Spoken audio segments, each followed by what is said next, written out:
welcome to the Stellar Devils Saturday focus, Dave. You're rare outing for that. Myself, Graham Munsey, Dave Harley look back on a first win of the season for Stellar Armada Devils as they ran out 51-39 off the top of my head victories against the Plymouth Centurions. We'll hear from home captain Tom Woolley, and as always it's your race of the week.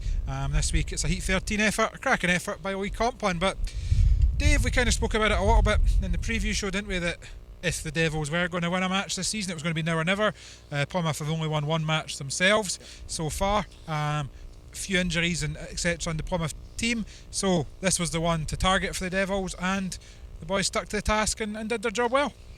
Yeah, this, as you say, the Plymouth are the other team that's struggling in the league, so great opportunity to win a match, and they've grabbed it with both hands. And as you said, when you're talking to Tom, then go to Plymouth and potentially not finish bottom of the table, so there's a wee bit still to aim for, and of course it's all about, for these guys, it's all about experience, getting more laps, like Elliot Kelly and guys like that, seeing good improvement from first race to last race today.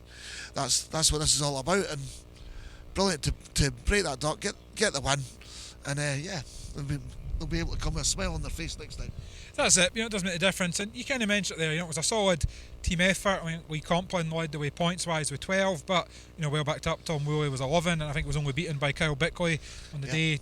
Danny Phillips, one heat win on his way to 8, couple of heat wins for Elliot Kelly, one win and one paid win for Josh Embleton, paid win for Gregor Miller, and a point on his debut as well for Kieran Lydon. So it wasn't one of those ones where they won, but three of the guys are going home thinking, oh, that was rubbish, I should have done better. Yeah. Everyone in the camp can take positives for that as well.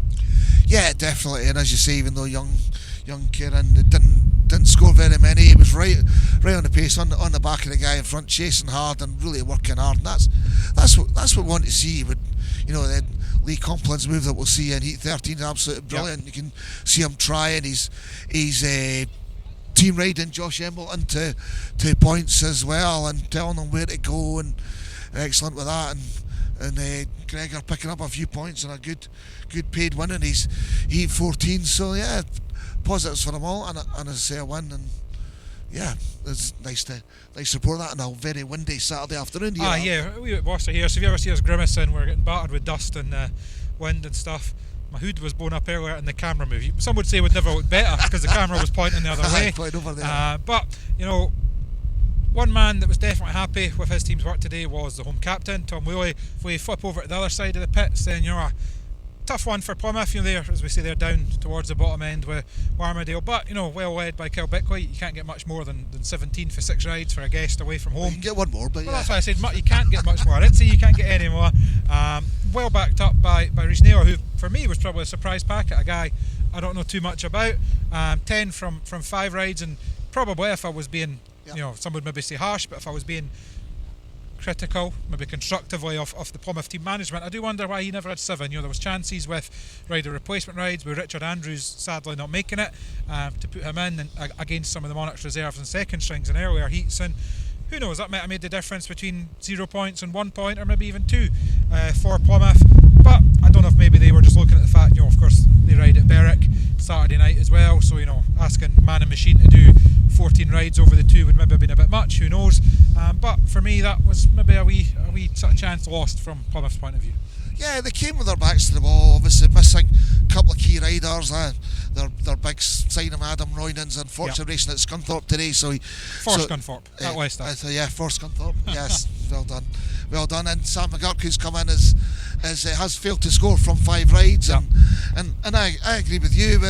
They're right in this meeting. Heat 8, they take the lead with a 5-1, and if they'd maybe juggled their rides round a little bit differently, using Naylor and for Andrews in a ride where they're capable of scoring points rather than against Compline and Phillips. They maybe pick up a few, run the Devils close later on, but I think Armadale just had a little bit too much strength for them overall today, and the battle for the bottom position goes on. We've got to go to Plymouth, and who knows what will happen there, and maybe the Devils can avoid that wooden spoon. But that's it, a few weeks time before that, and myself and Dave are going to enjoy a week off from preview duty this week. Of course, next weekend is the Pairs and the Cardiff weekend, so we'll be back in a week and a half's time when we preview the Keogh Cup match big cup semi-final.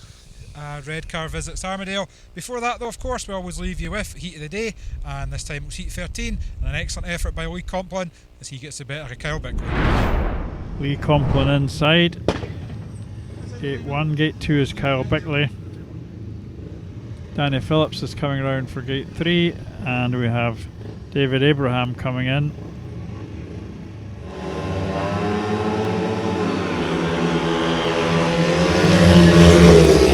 Complin who's barged his way through, but Bickley cuts back and goes ahead. Nicely done there. Complin will be blasting for 4 laps to try and get that back. Bickley's moved out wider. He does ride with confidence at this level, even with a rampaging Lee Complin behind him. And this time though, a terrific turn by Complin, and he's gone past. That's Lee Complin at his best, or his best these days. Terrific pass.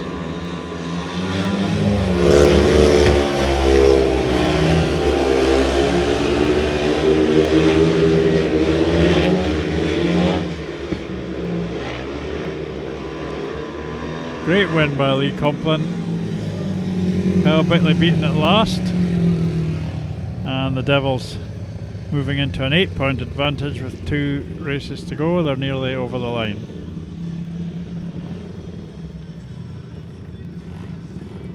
Heat number 13, a win for the rider in red, Lee Complin. Second in white, Kyle Bickley. Third in blue, Danny Phillips, and David Abraham in yellow at the back. 4-2 to the Devils means 43-35 your score. With 2 races to go, Mike, that means the Devils just need a finisher in each race, and there's points on the board. Fantastic effort by Lee there, just showing how much it meant to him and how much he wanted that win, and that was the win that propelled the Monarchs. The Devils, even, yeah. Exactly, there we go, there's my mistake. Do we have to take 4 or 5 here? Of course, it was a win that propels the Devils off 0 points onto 3, so everyone can be happy with that. And for myself and Dave, I think until next time, that'll just about do it. 51-39 to the Devils. Until next time, when we're back previewing the red car match. Before anyone else goes. And goodbye.